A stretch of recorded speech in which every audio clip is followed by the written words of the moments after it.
సద్గురుభ్యో నమః. శాతత్వము అవగాహన సదస్సులో అవకాశం కల్పించిన సద్గురువర్యులకు నా హృదయపూర్వక సాష్టాంగ నమస్కారములు. ఈ అవగాహన సదస్సులో పాల్గొన్న మిత్రులకు, ఈ సదస్సును వీక్షిస్తున్న వారందరికీ కూడా నా నమస్కారములు. సప్తమ పీఠాధిపతి హుస్సేన్ షా సద్గురువర్యులు రచించిన శాతత్వము గ్రంథంలోని స్నేహితుడు అనే అంశమును గురించి మనం అవగాహన చేసుకుందాము.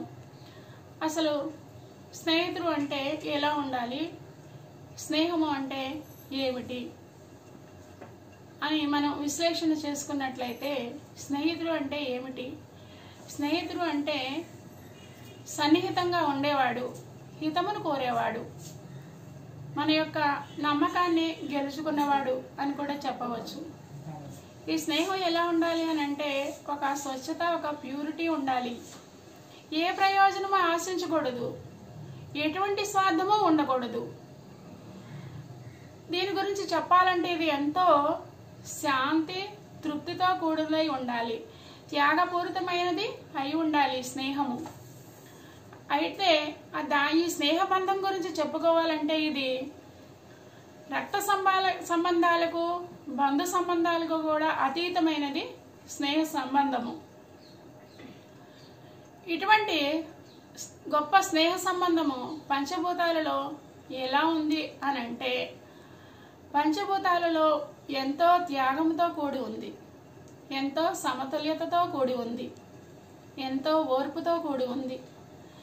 అటువంటి ఓర్పుతో, త్యాగముతో కూడిన స్నేహం వల్ల ఈ సృష్టి 195 కోట్ల సంవత్సరములుగా శాంతిగా కొనసాగుచున్నది. ఈ స్నేహము మనం విశ్లేషణ చేసుకున్నట్లయితే, ఇంకా ఇక్కడ జీవ జంతు జాలములలో ఎలా ఉన్నది? జీవ జంతు జాలములలో స్నేహము స్వాభావికంగానే ఉన్నది, సహజముగా. కానీ వాటి యొక్క ఆహార నియమముల వల్ల అవి తన తోటి జీవజాలములను భక్షించుచున్నవి. ఉదాహరణకు అక్కడ క్రూర జంతువులు సాధు జంతువులను తినడము, పెద్ద చేపలు చిన్న చేపలను తినడము, పక్షులు క్రిమి కీటకాదులను చంపడము, అంటే తినడము. అంటే అవి వాటి యొక్క ఆకలి తీర్చుకోవడానికి, ప్రాణములు నిలుపుకోవడానికి తప్ప వేరే అన్ని విషయములలోనూ కూడా వాటితో స్నేహభావంగానే అన్ని సమయములలోనూ మెలుగుతున్నాయి.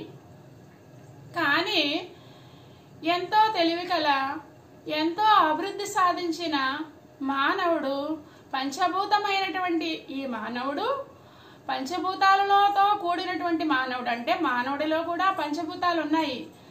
కానీ అటువంటి లక్షణాలు ఈ మానవుడిలో ఎంత అభివృద్ధి సాధించినప్పటికీ, అంటే ఎంత గొప్పవాడైనప్పటికీ కూడా, అంటే ఉదాహరణకు అక్కడ విమానములు తయారు చేయడంలోనూ, ఎన్నో భవనాలు కట్టడంలోనూ, అలాగే వేరే గ్రహంలోనికి వెళ్ళి అక్కడ పరిశోధనలు చేయడంలోనూ కూడా చివరకు ఎంత గొప్పవాడంటే ఆ ఈశ్వరుని గురించి తెలుసుకునే ప్రజ్ఞ ఉన్నవాడు. అంత గొప్పవాడైనప్పటికీ కూడా ఈ స్నేహం అనే విషయానికి వచ్చేటప్పటికి నిస్వార్థమైనటువంటి స్నేహజీవిగా మనుగడ సాగించలేకపోతున్నాడు, ఉండలేకపోతున్నాడు. అయితే ఇది ఎందుచేత అని మనం విశ్లేషించుకున్నట్లయితే, ఈ స్నేహము ఒక స్వార్థం చేత, మానవుడిలో ప్రకృతి ప్రభావిత లక్షణముల చేత, నేను నాది అనే స్వార్థ భావముల చేత అతను ఏదో ఒక ప్రయోజనం ఆశించి అక్కడ స్నేహం చేస్తున్నాడు ప్రస్తుతం. అయితే ఈ స్నేహంలో పరోపకారం ఆశిస్తున్నాడు, తను చేసే దానిలో స్వార్థం ఉండటం లేదు. ఆ స్నేహితుడు ఏదైనా తనకి అడిగిన సహాయం చేయకపోతే అక్కడ విరమించుకుంటున్నాడు. అతను సహాయం అడిగితే చేసే శక్తి ఉన్నప్పటికీ కూడా అతను చేయడం లేదు. మళ్ళీ అతను అడుగుతాడేమో అనేసి పక్కకు తప్పుకుంటున్నాడు. అతను ధన సహాయం ఏదైనా అవసరం నిమిత్తం కానీ, ఏదైనా సేవ నిమిత్తం కానీ అతను అడిగినప్పుడు అతను నిలబడలేకపోతున్నాడు. ఈ విధమైనటువంటి స్నేహం వల్ల ఏ విధమైన ప్రయోజనం లేదు. ఈ స్నేహం గురించి మనం చెప్పుకోవాలంటే, ఉదాహరణకు దుర్యోధనుడు, కర్ణుడు. దుర్యోధనుడిని, కర్ణుడిని మనం ఎంతో గొప్ప స్నేహితులుగా చెప్పుకుంటాము, సృష్టిలో పరిగణింపబడుతున్నారు. కానీ అక్కడ దుర్యోధనలో ఒక రకమైనటువంటి ఈర్ష్యాభావం చేతే అక్కడ కర్ణుడికి రాజ్యం ఇచ్చి స్నేహితుడిగా నిలబడ్డాడు. ఆ స్వార్థంతో రాజ్యం ఇచ్చాడు అనే ఆ ప్రయోజనం వల్లనే ఇక్కడ కర్ణుడు కూడా స్నేహం చేయడం జరిగింది. ఇందులో హితం కనిపించడం లేదు. కృష్ణుడు వచ్చి కర్ణుడిని తనతో రమ్మన్నప్పుడు ఆ దుర్యోధనుడు ఆ స్నేహితుడి యొక్క హితమును అది స్నేహం అనిపించుకుంటుంది. కానీ అతను తన ప్రాణములను తన రాజ్యమును ఆశించి ఆ కర్ణుడికి ఆ విధమైనటువంటి సలహా ఇవ్వడం కానీ అక్కడ వదులుకోవడం కానీ చెయ్యలేదు. కర్ణుడు కూడా తనలో ఉన్నటువంటి ఆ స్వార్థపూరితం వల్లనే అక్కడ ఆ రాజ్యం ఇచ్చాడు. ఆ టైంలోనే ఒక కృతజ్ఞత భావం చేతే స్నేహితుడిగా చేయబడ్డాడు. కానీ నిజానికి యథార్థమైనటువంటి త్యాగపూరితమైనటువంటి స్నేహం అందులో లేదు. అందువల్లనే దానివల్ల ప్రయోజనం లేకపోయింది అక్కడ ఆ మహాభారతంలో.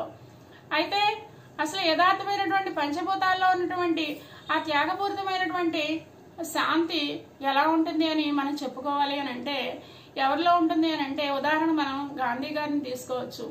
ఆయనలో త్యాగపూరితమైనటువంటి స్నేహమే ఉంది. ఆయనలో ఏ విధమైన స్వార్థం ఆయన ఆశించలేదు, ఏ ప్రయోజనము ఆయన ఆశించలేదు, ఏ విధమైన స్వార్థము లేదు. అక్కడ ఆయన అందరి స్నేహం, అందరి యొక్క హితమును కోరి ఆయన అందరితోనూ స్నేహంగా మెలిగేవాడు. అతని స్నేహం వల్ల దేశంలో అందరూ కూడా శాంతిగా తృప్తిగా మనగలుగుతున్నారు. అతను శాంతిగా అటువంటి స్నేహం వల్ల అతను కూడా శాంతి పొందాడు, తృప్తిగానే జీవించారు గాంధీ గారు. ఇటువంటి శాంతి వల్ల అక్కడ మన దేశానికి కూడా ప్రయోజనం సమకూర్చడం జరిగింది. ఇతను ఇటువంటి చేసినప్పుడు అతను అందరికీ స్నేహితులుగానే ఉన్నాడు. అందరూ కూడా అతనికి స్నేహితులుగానే ఆయన చూడటం జరిగింది. స్నేహం అంటే అలా ఉండాలి. చివరకు అతను ఆ స్నేహం వల్ల ప్రాణాలను కూడా బలిగా అక్కడ త్యాగం చేశారు. అటువంటి మరి స్నేహంగా మనం ఎలా ఉండాలి, మనకి ఎలా వస్తుంది అంటే అటువంటి లక్షణములు, అటువంటి త్యాగపూరితమైనటువంటి స్నేహ స్వభావుడు ఎవరైతే ఉన్నాడో, అటువంటి శాంతి తృప్తితో కూడినటువంటి వ్యక్తి ఎవరైతే ఉన్నారో వారి యొక్క ఆ సన్నిహితములో అతని దగ్గర మనం స్నేహంగా ఉన్నప్పుడు, అతను మనకు స్నేహితుడిగా ఉన్నప్పుడు గాని మనకు కూడా అటువంటి ప్రయోజనము, అటువంటి శాంతి తృప్తి కలుగుతుంది. మనకు కూడా అటువంటి త్యాగపూరితమైన స్నేహితుడిగా మనం కూడా మారడం జరుగుతుంది. ఇది సాధ్యమా అంటే సాధ్యమే. ఎందుకనంటే సైంటిఫిక్ గా దీనిలో ఒక పాజిటివ్ థింకింగ్ ఉన్నటువంటి వ్యక్తి సాంగత్యంలో మనం ఉన్నప్పుడు అవే పాజిటివ్ థింగ్స్, అవే భావాలు మనలో కూడా కలగడానికి అవకాశం ఉంది. అంటే 6 నెలల సహవాసం చేస్తే వారు వీరైనట్లుగా ఆ భావంగా మనం కూడా దాని వలన గాంధీ గారు చేసినటువంటి స్నేహం మనలోనే ఉన్నట్లయితే మన చుట్టూ ఉన్న వారిలో కూడా అవే లక్షణాలు, అవే స్నేహభావాలు అవే కలగడానికి కూడా అవకాశం ఉంది. ఎలాగంటే మనలోనే ఏమీ లేవు, అక్కడ పాజిటివ్ థింగ్సే ఉన్నాయి అన్ని. మనకి అక్కడ ఏదైనా నెగిటివ్ థింగ్స్ ఉన్నప్పటికీ, అంటే ఎవరైనా విరోధులు ఉన్నప్పటికీ కూడా ప్రకృతి ప్రభావం చేత అక్కడ ఎదుటివారు విరోధంగా ఉన్నా కూడా వారిలో విరోధమైనటువంటి భావములు మన మీద ఉన్నప్పటికీ కూడా మనకి ఆయన స్నేహితుడిగానే కనిపిస్తాడు. అతనిలో స్నేహితుడి యొక్క స్నేహమే కనిపిస్తుంది మనకి.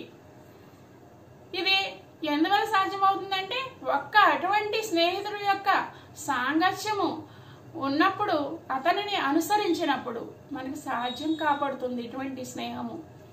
ఇటువంటి స్నేహం వలన కలిగేటటువంటి ప్రయోజనం ఏమిటంటే, దీనికి ఇంకొకటి చెప్పుకోవాలి అని అంటే, ఇటువంటి స్నేహం చేసినందువల్ల మనకి అక్కడ కాలం కూడా చివరి వరకు శాశ్వతంగా కలకాలం కూడా సృష్టిలో ఉండిపోతుంది, అందరి హృదయాల్లోనూ ఉండిపోతుంది. అది మన యొక్క పరోక్షంలో దాని గురించి మంచి ఉపమానంగా చెప్పబడుతుంది. ఆ స్నేహమును గురించి కానీ ఆ వ్యక్తులను గురించి కానీ మంచి ఉపమానంగానే దాని గురించి అక్కడ చెప్పేదిగా ఉంటుంది. అటువంటి స్నేహం ఉన్నప్పుడు అందరిలోనూ కూడా స్నేహితులు, ఎదుటివారిలో కూడా మనం స్నేహితులుగా ఎదుటివారికి మారుతాము. ఇటువంటి స్నేహితులుగా మనం ఉన్నప్పుడు సృష్టిలోను, ఈ సమాజంలోనూ కూడా, మన కుటుంబంలో కూడా, మన చుట్టూ ఉన్న ఇరువురు వారిలో కూడా ఇటువంటి స్నేహంగా అందరూ మారడానికి అవకాశం ఉంది. ఇలా మారినప్పుడు మనకి శాంతికరమైనటువంటి, తృప్తికరమైనటువంటి జీవితం లభించడం జరుగుతుంది. తద్వారా అందరూ కూడా అటువంటి జీవితాన్ని గడపడానికి తమ యొక్క జీవితాలను సార్థక్యం చేసుకోవడం అనేది జరుగుతుంది. స్నేహమును గురించి ఈ విధమైనటువంటి అవగాహన కల్పించినటువంటి సద్గురువర్యులకు నా ధన్యవాదములు.